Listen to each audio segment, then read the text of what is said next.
I rise today in opposition to secrecy. I rise in support of auditing the Federal Reserve. I rise in opposition to the lack of accountability at the Federal Reserve, an institution that has been shrouded in secrecy for far too long. The objective of my Federal Reserve Transparency Act is simple: to protect the interests of the average American by finding out where hundreds of billions of dollars are going. The Federal Reserve has the ability to create new money and spend it on whatever financial assets it wants, whenever it wants, while giving the new money to whichever banks it wants. Yet the average Joe and Jane from Main Street, if they printed their own money, they would be imprisoned as counterfeiters. Nowhere else but in Washington, D.C., would you find an institution with so much unchecked power. Creating new money naturally lowers interest rates, or the price of using money. Put another way, the Federal Reserve's unchecked printing press creates a price control on the cost of using money. Throughout our country's history, price controls have never worked, and the Fed's price control on interest rates is no exception. Think back to the housing bubble. Artificially low interest rates led to too many individuals buying, selling, and investing in the housing industry. This in turn led prices to soar, which ultimately led the economy to spiral all the way down to the Great Recession of 2008. Since the 2008 financial crisis, the Fed has increased its balance sheet from less than $1 trillion to an incredible $4.4 trillion. Although the Fed has created trillions of new dollars, it has become apparent that most of this money is not finding its way into the hands of average Americans. From 2009 to 2012, the incomes of the top 1% increased by a whopping 31%, while everyone else's increased by a measly 0.4%. The reason for this is simple. Big banks, corporations, and government entities receive the Fed's money long before anybody else, and they bid up the prices of assets before the rest of us can get to purchasing them. Former Federal Reserve Governor Kevin Walsh once referred to Fed's easy money policies as the reverse Robin Hood effect. If you had access to credit, if you've got a big balance sheet, the Fed has made you richer, he said in an interview. This is a way to make the well-to-do even more well-to-do. The side effect of this is uneven distribution of money.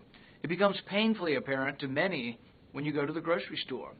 Over the past 15 years, the price of white bread has increased by over 50%, while the price of eggs has more than doubled. The cost of housing has also appreciated significantly in many areas. When adjusting for inflation, the price of housing in San Francisco has increased by 58% in just 25 years. Real household income, however, has declined 10% over the past 15 years.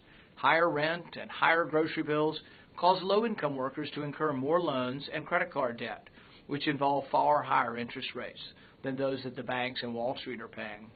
These low-income workers do not get the luxury of receiving the Fed's newly created money first, nor do they have the luxury of receiving the near-zero interest rates that the wealthy do.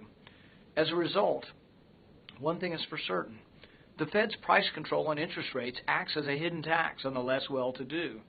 The Fed also exacerbates income inequality by paying large commercial banks some $12 billion in interest, which is a departure from nearly a century of practice, while individual savers earn practically no interest as a result of Fed rate manipulation. There's a revolving door between the Fed, the Treasury, and Wall Street, a revolving door in a building that is all too eager to enrich big banks and asset holders at the expense of everyone else. I think that it's about time we pull back the curtain to uncover this cloak of secrecy for all to see. Who is receiving loans from the Fed today?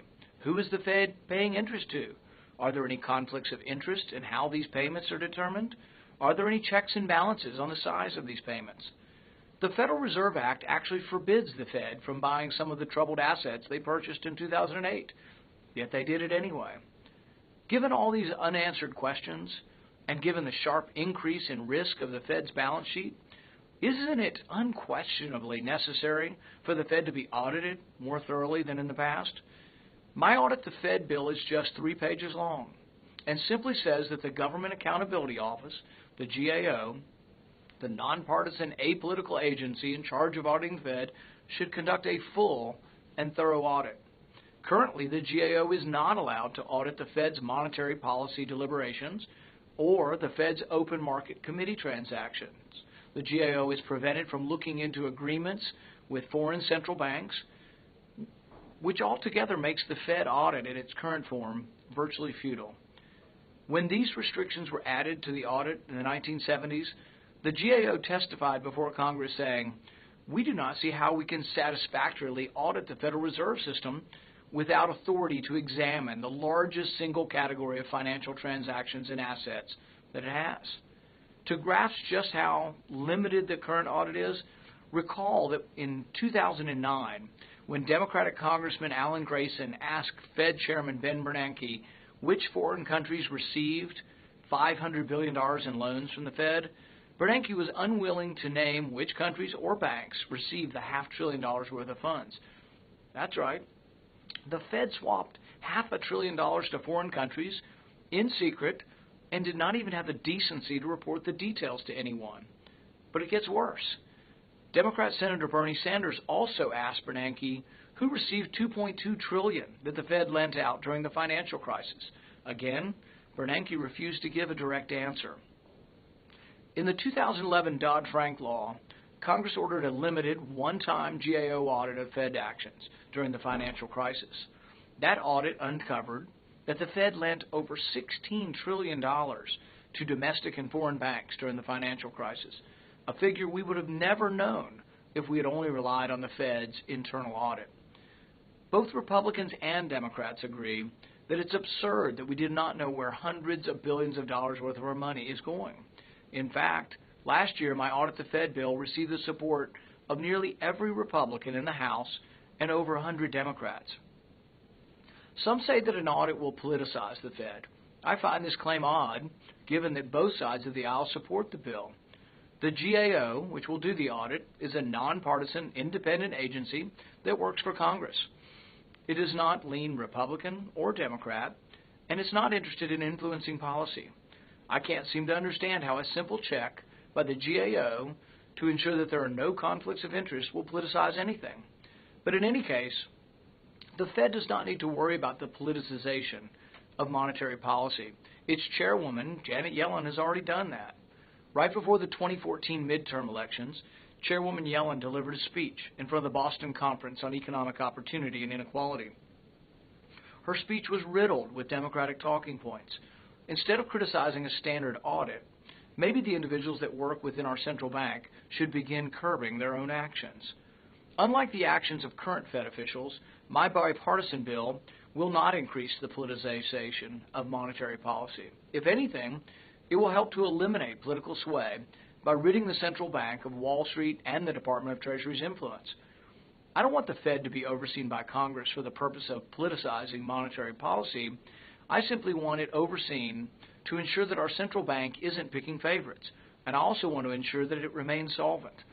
Like every agency, the Federal Reserve was created by Congress and is supposed to be overseen by Congress. For the sake of everyday Americans and for the sake of our financial stability, I urge all of my colleagues, Republicans and Democrats alike, to join me in passing the Federal Reserve Transparency Act. Auditing the Fed should not be a partisan issue.